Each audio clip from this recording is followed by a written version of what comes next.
son air. Elle vous fixe avec ses grands yeux blancs. On dirait qu'elle vous dévisage. On baisse les yeux, oui, en la regardant. Des yeux blancs? Sans doute ils sont incrustés dans le bronze. Ce sera peut-être quelque statue romaine. Romaine, c'est cela. Monsieur de Peyrehorade dit que c'est une romaine. Ah, je vois bien que vous êtes un savant comme lui. Est-elle entière? Bien conservée? Oh, monsieur, il ne lui manque rien. C'est encore plus beau et mieux fini que le buste de Louis-Philippe qui est à la mairie en plâtre peint. Mais avec tout cela, la figure de cette idole ne me revient pas. Elle a l'air méchante. Et elle l'est aussi. Méchante. Quelle méchanceté vous a-t-elle faite? Pas à moi précisément, mais vous allez voir. Nous nous étions mis à 4 pour la dresser debout, et monsieur de Peyrehorade, qui lui aussi tirait à la corde, bien qu'il n'ait guère plus de force qu'un poulet, le digne homme. Avec bien de la peine, nous la mettons droite. J'amassai un tuileau pour la caler, quand patatras, la voilà qui tombe à la renverse tout d'une masse. Je dis garde-dessous, pas assez vite pourtant, car Jean-Col n'a pas eu le temps de tirer sa jambe.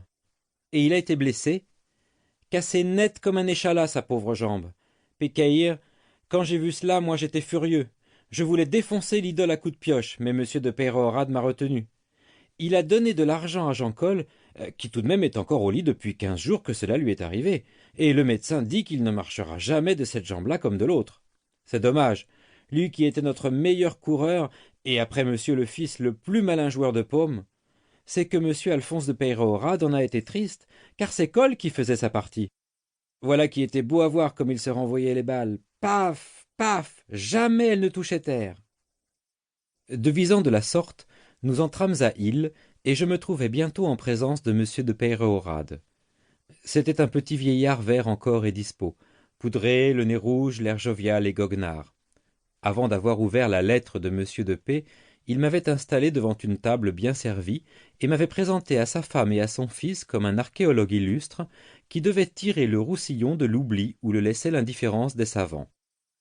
Tout en mangeant de bon appétit, car rien ne dispose mieux que l'air vif des montagnes, j'examinai mes hôtes. J'ai dit un mot de monsieur de Peyrehorade. Je dois ajouter que c'était la vivacité même.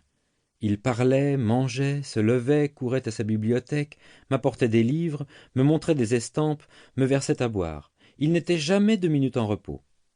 Sa femme, un peu trop grasse, comme la plupart des Catalanes lorsqu'elles ont passé 40 ans, me parut une provinciale renforcée, uniquement occupée des soins de son ménage.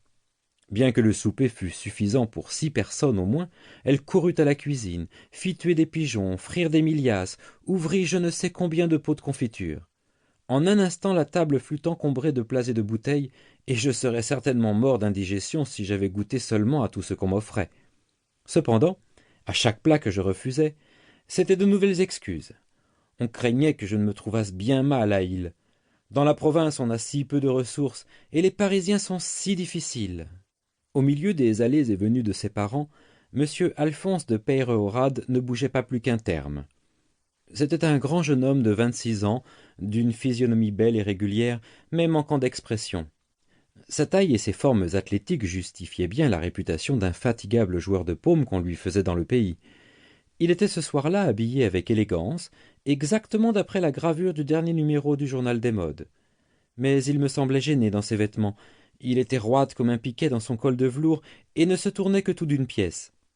Ses mains grosses et hâlées, ses ongles courts, contrastaient singulièrement avec son costume. C'étaient des mains de laboureur sortant des manches d'un dandy. D'ailleurs, bien qu'il me considérât de la tête aux pieds fort curieusement, en ma qualité de Parisien, il ne m'adressa qu'une seule fois la parole dans toute la soirée, ce fut pour me demander où j'avais acheté la chaîne de ma montre. Ah ça, mon cher hôte, me dit monsieur de Peyrehorade le souper tirant à sa fin. Vous m'appartenez, vous êtes chez moi. Je ne vous lâche plus, sinon quand vous aurez vu tout ce que nous avons de curieux dans nos montagnes. Il faut que vous appreniez à connaître notre Roussillon et que vous lui rendiez justice. Vous ne vous doutez pas de tout ce que nous allons vous montrer.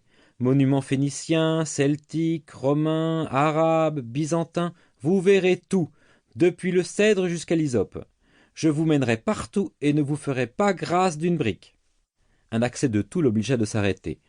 J'en profitai pour lui dire que je serais désolé de le déranger dans une circonstance aussi intéressante pour sa famille.